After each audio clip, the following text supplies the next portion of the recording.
Welcome back. It's Wednesday, and you know what time it is. It is time for the Women's Lounge. In today's episode, why DEI isn't dead. It's evolving. Today, my guest is Thomas Lopez with Multiracial Americans of Southern California. I'm your host, Emiliana Cuereta. If you're listening at work, make sure to get you a second cup of coffee because it's going to get real in here.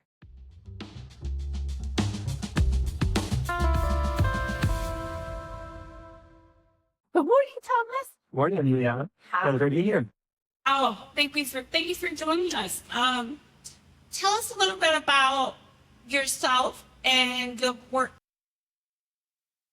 I am Thomas Lopez. I am a board member of Multiracial Americans in Southern California. We are a 501c3 nonprofit organization based here in Los Angeles. We began back in 1986 when we first started the meeting. Been incorporated since 1990, and our purpose is to foster and promote multiracial identity and multiracial issues, raise awareness in the community of multiracial people and the things that we are facing. We're just trying to build that community for mixed race people. What a time to be doing this. I'm right there with you. What do you think has changed from 1986 to now? I mean, the decades and the difference of how multiracial identity is seen? Yeah, certainly. So multiracial people have been able to create more of a conversation, bring multiracial people out from the fringes of society, sometimes literally isolated communities, to try to be the center or the nexus, as I would call it, of race relations. We are not the fringe. We are people actually literally coming together into a single person. And so I think we've been part of that conversation. We succeeded in changing federal standards in the U.S. to allow people to mark off more than one race on forms like the census and in other forms. And so now we're actually able to collect real data about mixed race people that didn't really exist before. That's grateful. And I also think that it's important that folks feel that they belong in whatever identity they have. What do you think is the most important thing we should be advocating currently with the current administration, the Trump administration, to focus this dismantling DEI initiatives as we know them? Well, in the multiracial community, we can remind people of how we are still one community. If an individual can take some very disparate racial identities and force them into a singular individual identity that is also healthy, we're not. I apologize. As mixed race people, we are healthy, normal people. If an individual can do that for themselves, then I believe society could do that as well. If they just learn and listen to how mixed race people do it, and we incorporate that and extend that in a way that our society at large should do that, then maybe mixed race people would be that guy or that long of how our society is formed. Yes, we like that. Our society as a whole should be getting along. I want to talk a little bit about how erasing the programs that we have seen and you just talked about, dismantling these programs, we should push back. Sure. So mixed race people, even though it is mixed race, we have much in common with the language. Right? Everybody should be able to fully express themselves and who they are, what they are. People should be free to choose. Whatever that choice is, you should be able to bring your full self to wherever you're at. If you're in the workplace, if you're at school, if you're out on the street or on a community event, you want to be who you are and be able to identify who you are and not be forced to hide yourself. In some ways, it's similar to living in the closet and the experience that the LGBT community has gone through, and they've been trying to live it back on and living in full selves out loud. It's the same way for mixed race people too. By dismantling DEI, you're forcing people to really ignore part of who they are, and that's not healthy. It's not good for it. Absolutely. I call it belonging instead of fitting in. So we want to make sure that folks belong. So I think also having clear identity and not, for example, with a name like Indiana, right? They're like, what? So they want to say Emily. I'm like, no, Indiana, because I'm really clear on what my identity is. I wanted to talk a little bit about what we're seeing on the ground in the sense of the community, workplace, or schools. Do you think that institutions, people, communities are actually following through with that DEI vision? That's a really great question because it actually came up just a few days ago for me. I was in a grant writing workshop and they were talking about like DEI statements. That was part of the grant application. And one of the things that was pointed out to me was, even though we might be seeing a lot of executive orders changing, the laws themselves have not changed. There has not been a change in law. So whatever you were doing in the past, last year, 6 months ago, that's still legal. Yeah, so whatever you were doing, don't stop. There's no reason to stop. Keep doing what you're doing. Keep staying true to yourself, whatever your mission is, wherever you're at. If you're in a nonprofit space or education, whatever, don't just surrender right before you've even, put up a fight, so to speak. But that's the point, that the laws haven't changed. What you're doing is still legal. It's just one group's or one person even opinion, in the context of ideas that are out there. If you stay true to yourself and what you're doing right now, it is still positive and you believe in it, then keep doing it. And there's no reason why you shouldn't do that. Absolutely. And I think we forget it's diversity, equity, and inclusion. It is what has made this country, right? I always say, I'm going to get political here.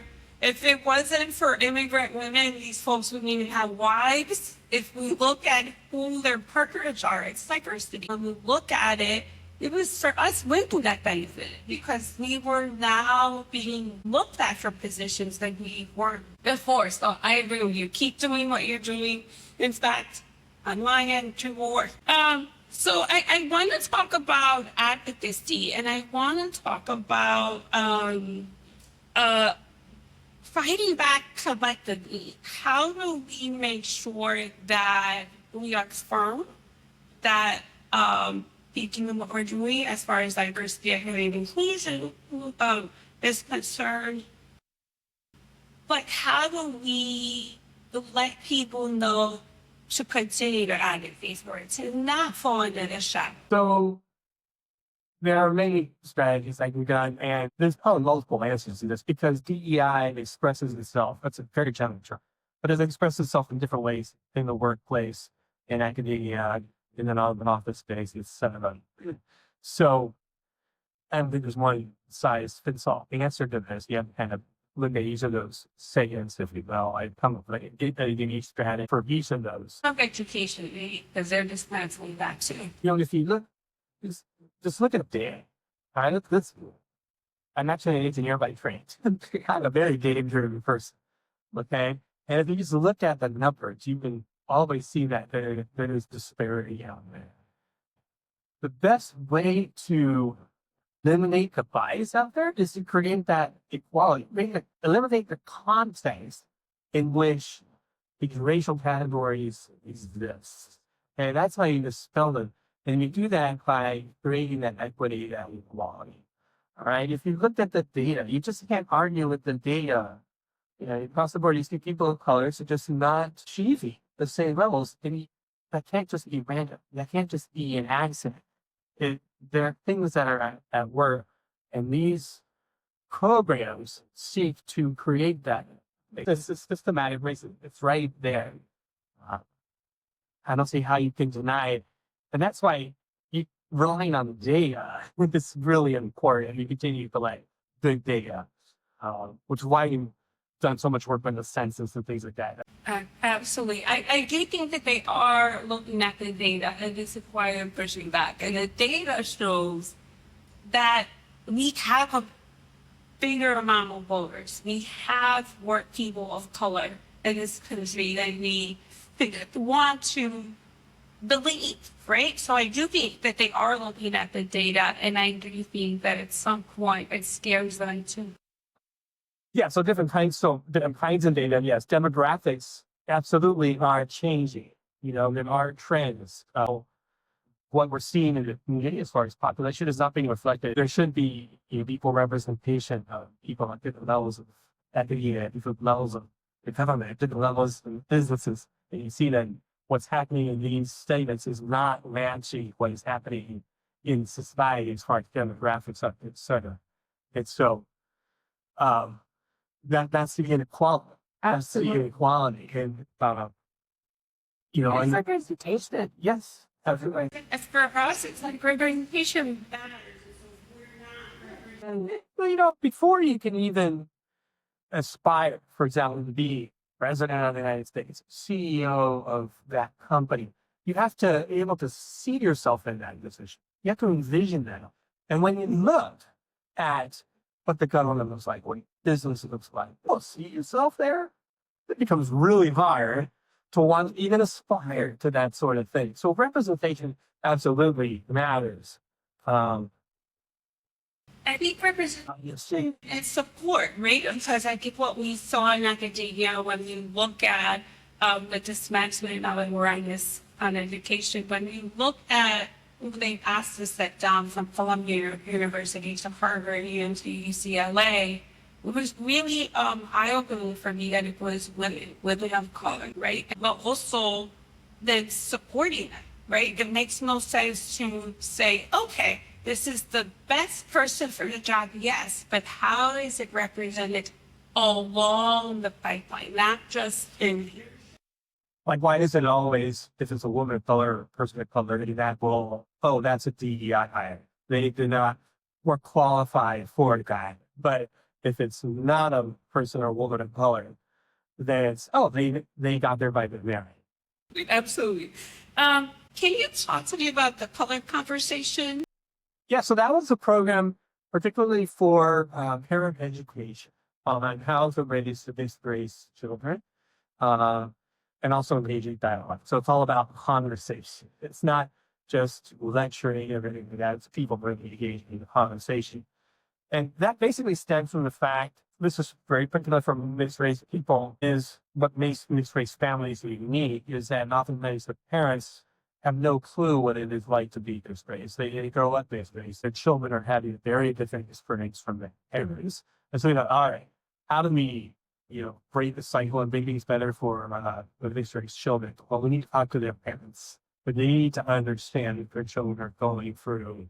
And so that's where that program began. Researched it and when I went into our school, but because I do think that we're at a time where we need to have these conversations with our kids, even it's more imperative as we look at what is happening on the streets with ICE, what is happening in DEI. And so, for example, I've got two teenagers and, one is like super, super proud of being Latino. I think they're, just like that too. So going through that conversation, and this is what is happening on the ground. And so I think that the color conversation I thought was like, you can make it like, wait, this already exists. We should be talking about that, one, with our kids, with our educators, and definitely with parents.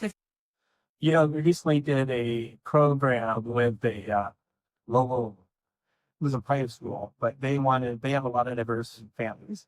And they asked us to come in and do like an in-service for their teachers to try, attune the teachers to the mixed race experience.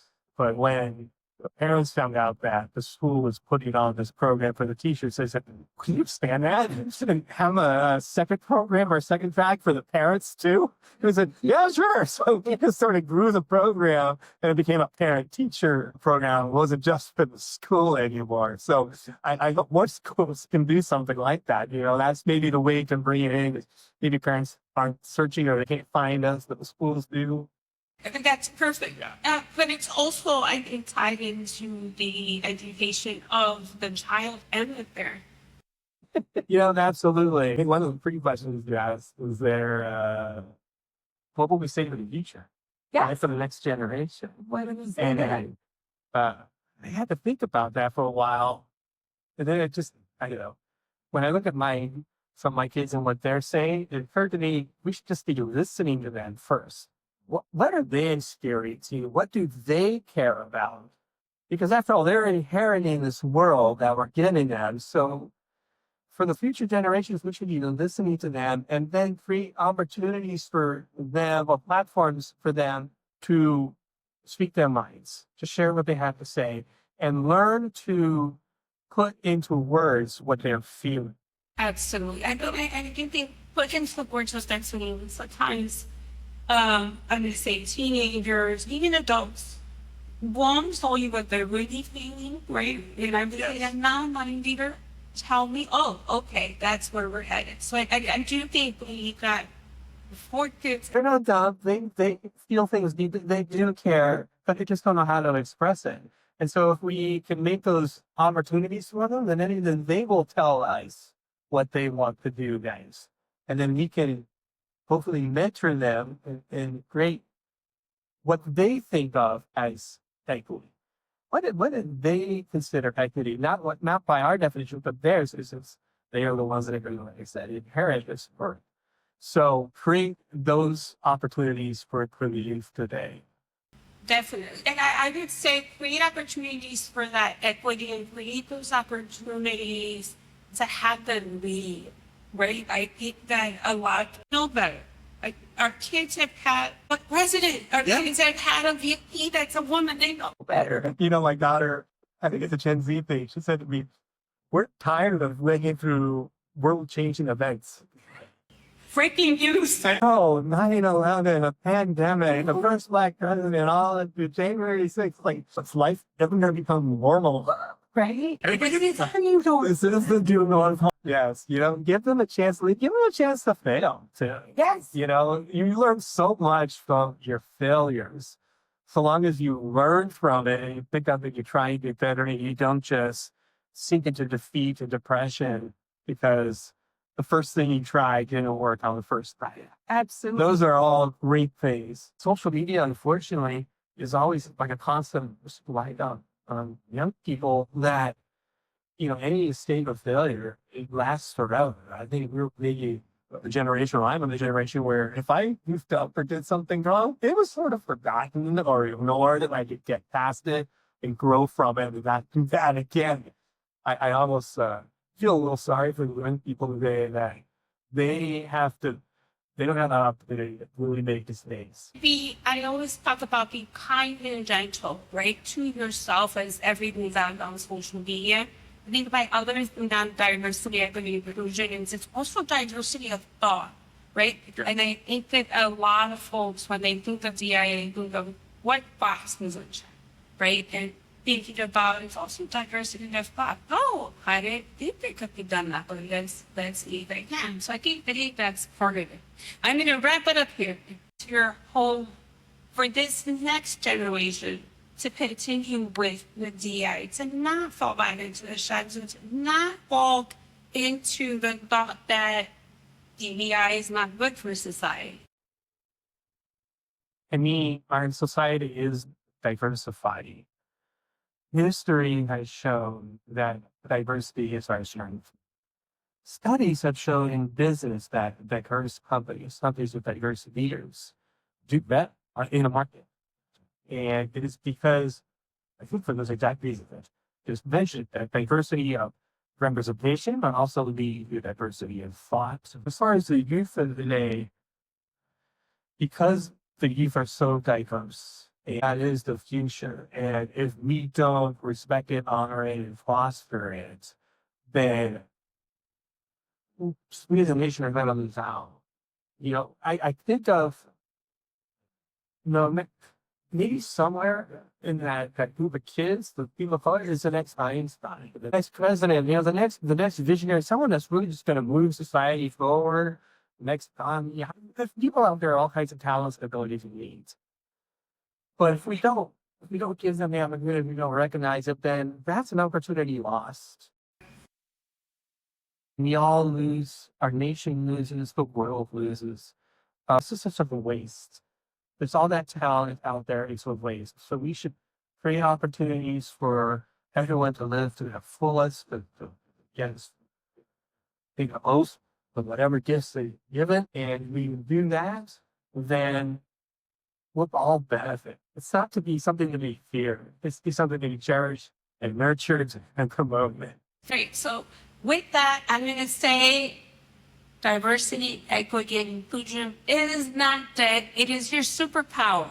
So your identity, lean into it. It is your superpower. We need diversity, equity, and inclusion. Thank you, Thomas, for joining me today and talking through this and also looking at just how it has evolved. From 1986 to 2025, that's decades of work. We're out. Thank you for joining me this Wednesday. If you're joining me at work, lean in. It's about to get real. If you're at home, it's Wind Down Wednesday.